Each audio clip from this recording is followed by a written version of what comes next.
మన ప్రభు రక్షకుడైన యేసుక్రీస్తు ప్రశస్తమైన నామములో ఈ కార్యక్రమాలు వీక్షిస్తున్న మీకును మీ కుటుంబాలకును ప్రభు పేరిట శుభాభివందనాలు తెలియచేస్తున్నాం. మంచిది, దైవ వర్తమానము శ్రద్ధాభక్తితో దేవుని వాక్యాన్ని మనం విందాం.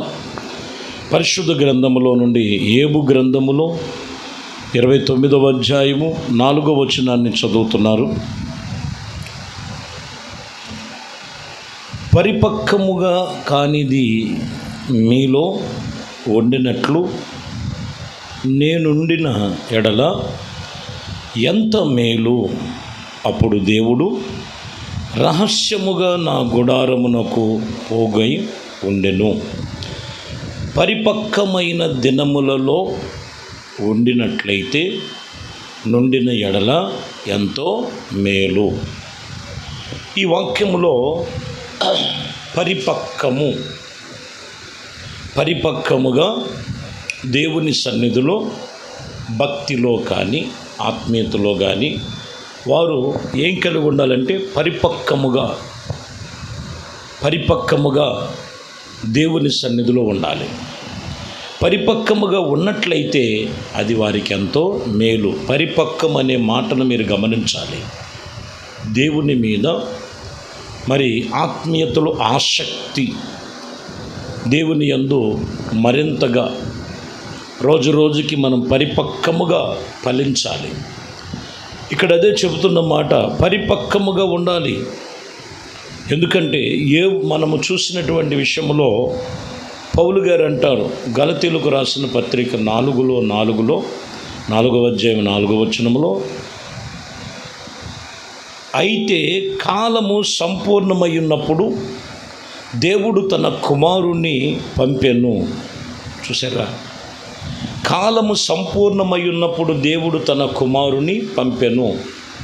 ఎందుకు ఆయన ఈ లోకమునకు వచ్చి ఉన్నారంటే ప్రతి ఒక్కరు కూడా పరిపక్వముగా ఎందుకంటే లోకములో పాపములో పరిపక్వమైపోయి ఉన్నారు, వ్యసనములో పరిపక్వమైపోయి ఉన్నారు, మరి అనేకమైన దురాశల్లో పరిపక్వమైపోయి ఉన్నారు. అందుకని అక్కడ అంటాడు, కాలము సంపూర్ణమై ఉన్నప్పుడు ప్రభు మన కొరకు భూమి మీదకి ఆయన స్త్రీ సంతానముగా పుట్టినవాడని పైనుండి పంపబడినటువంటి క్రీస్తుని గురించి మాట్లాడుతున్నారు. ఈరోజు మనము గమనించాలి, యేసుక్రీస్తునందు మనము ఏం కలిగిన వారమై ఉండాలంటే పరిపక్వము గలవారై ఉండాలని వాక్యం చెప్తున్నమాట. రోమా పత్రికలో 11వ అధ్యాయము 25వ వచనములో, సహోదరులారా, మీ దృష్టికి మీరు బుద్ధిమంతులని అనుకోకుండానట్లు ఈ మర్మమును మీకు తెలియగోరుచున్నానని, అదేమనగా అన్యజనులలో ప్రవేశము సంపూర్ణమగు వరకు ఇశ్రాయేలులు కఠినమైన మనసు ఇదిగో కొంత మట్టుకు కలిగును. ఇక్కడ మీరు గమనించాలి, అన్యజనులలో ఉన్నటువంటి ఇక్కడ మనము గమనించినట్టయితే ఇదిగో దేవుని దృష్టికి వారే బుద్ధిమంతులను చెప్పుకొనుచున్నారు. అందువలనే చాలామందికి కొన్నిసార్లు ఉంటుంది ఇగో అనేది, కొన్నిసార్లు పరిపక్వముగా దేవుడి సన్నిధిలో ఫలించరు. పరిపక్వముగా ఉంటే ఎంత మేలు ఇక్కడ మనం గమనించాలి. యేసుక్రీస్తు అక్కడ 26లో మనం చదివితే, వారు ప్రవేశించినప్పుడు విమోచకుడు సియోనులో నుండి వచ్చి యాకోబు నుండి భక్తిహీనతను తొలగించను అని మాట. ఆ భక్తిహీనత అనేటువంటిది తొలగిపోవాలి, పరిపక్వముగా ఫలించాలి.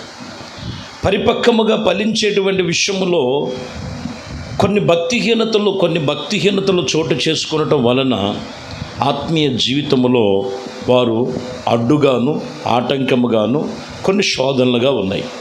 అందుకని వాక్యం ఇక్కడ చెబుతున్నటువంటి మాటల్లో దేవుని సన్నిధిలో ఈరోజు నీవు ప్రతి ఒక్క విషయంలో నువ్వు పరిపక్వముగా, ఎందుకంటే హెబ్రీయులకు రాసిన పత్రిక 5వ అధ్యాయం 12వ వచనాన్ని చదువుతున్నాం.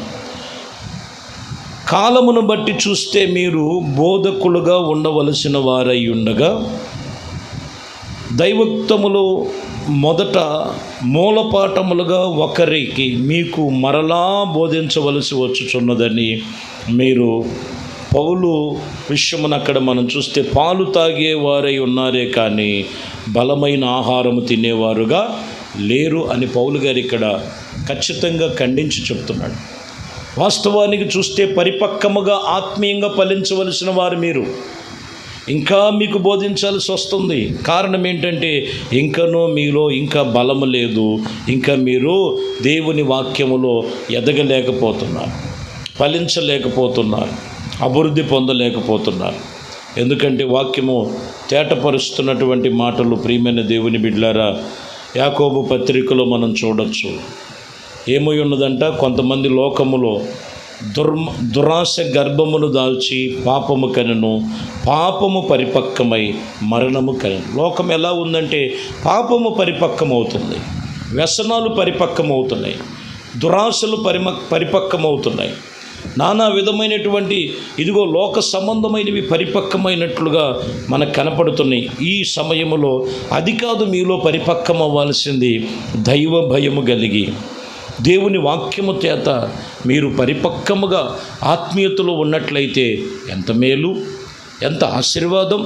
ఈ ఆశీర్వాదపు దీవెనలు నువ్వు పొందుకోవాలంటే నీ దృష్టి దేవుడి మీద, వాక్యము మీద, దేవుని యొక్క ఉపదేశము చేత, దేవుని యొక్క భక్తి విషయంలో శ్రద్ధ కలిగి దేవునితో నువ్వు పరిపక్వముగా ఉండాలి. కొందరు ఎక్కడున్నారంటే దురాశలోను, ధనాపేక్షలోను, పాపములోను, నానా విధమైనటువంటి విషయములు. అందుకే అంటాడు, ఇదిగో దురాశ గర్భమును దాల్చి పాపము కనెను, పాపం ఏమైపోతుందంటే పరిపక్వమవుతుంది. లెక్క చూసేటువంటి పరిస్థితులు వచ్చేస్తున్నాయి. ఈరోజు మనం చాలా జాగ్రత్తగా గమనించాలి. దేవుని యందు మనము పరిపక్వముగా ఫలించే వారముగా ఉండాలని దేవుడు వాక్యం చెప్తున్నమాట. ఎందుకంటే సంఖ్యాకాండములో 13వ అధ్యాయము ఇదిగో 20వ వచనాన్ని చదువుతున్నాను. దానిలోనున్న చెట్ల వైనను కనిపెట్టవలెను, మరియు మీరు ఆ దేశపు పళ్ళలో కొన్ని తీసుకొని రావాలని చెప్పాను. అది ద్రాక్షల ప్రథమ పరిపక్వ కాలము. చివరి మాట ఏ కాలం అంట? ప్రథమ పరిపక్వ కాలము. అంటే ద్రాక్షాల యొక్క పరిపక్వ కాలం అయి ఉన్నదని అక్కడ ఈ వాక్యము సూచిస్తున్నటువంటి సూచనలు మనకు కనపడతాయి. ఈ సమయములో వాక్యము నీకు రోజు బోధిస్తున్నామంటే ఇది ఏ కాలం అంటే ద్రాక్షాల యొక్క పరిపక్వ కాలం. ఇది ఈ కాలములో నీకు సమృద్ధిగా వాక్యం దొరుకుతుంది. ఇప్పుడు ఛానల్స్లో, అనేకమైన ఛానల్స్లో నువ్వు ఎందుకు నీకు ఇన్ని అవకాశాలు దేవుడు వాక్యము చేత అంటే ద్రాక్ష వలములో ద్రాక్ష ఫలములతో పరిపక్వము చెందవలసిన కాలం ఇది. ఇన్ని వాక్యాలు వినపడుతున్న ఏదో ఒక వాక్యము చేత నీ హృదయముతో దేవుడు మాట్లాడుతున్నప్పుడు ఆ వాక్యము చేత నువ్వు పరివర్తన చెందకపోతే, పరిపక్వముగా ఫలించకపోతే ఒక కాలము రాబోతున్నది, ఒక కాలము రాబోతున్నదని ప్రభు చెప్తాడు. ఆ కాలమున ఇదిగో ఈ దేవాలయములో నన్ను ఆరాధించరని ప్రభు చెప్పాడు. ప్రియమైన దేవుని బిడ్డలారా, ద్రాక్ష ప్రథమ ఫలము యొక్క పరిపక్వ కాలం ఇది. కాబట్టి కాలమును పోనివ్వక దేవుని సన్నిధిలో మనం పరిపక్వముగా ఎదిగి ఫలించి అభివృద్ధి పొందేవారముగా ఉండాలని వాక్యం చెప్తున్నమాట. అట్టి రీతిగా మీరును మీ కుటుంబాలు ఆత్మీయతలో దేవుని సన్నిధిలో పరిపక్వముగా ఫలించి అభివృద్ధి పొంది నూతనపరచబడే కృప మీకును మీకు కలిగిన సమస్తము దేవుడు కలుగు చేయునుగాక. ప్రార్థన. పరిశుద్ధుడా, ప్రేమ స్వరూపి, ఇదిగోనైనా మీరు చెప్పిన వాక్యములో పరిపక్వముగా ఇదిగోనైనా ఉండుట ఎంత మేలు, పరిపక్వముగా ఉండాలని యోబు గ్రంథములో మూలవాక్యములో చెప్పి ఉన్నారు. మాకు ప్రధాన యాజకుడు యేసుక్రీస్తు ఉన్నారు. ఆయనను బట్టి మేము ఎదగాలి, ఫలించాలి.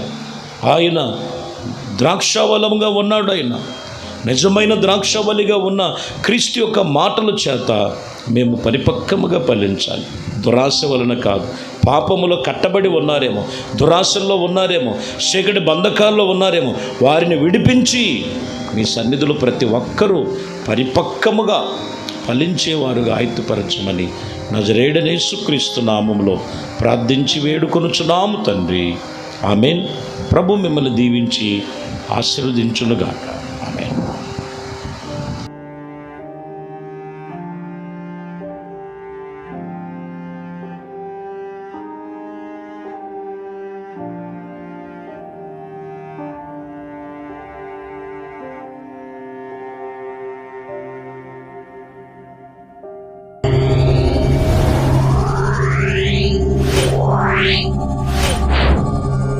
Yeah.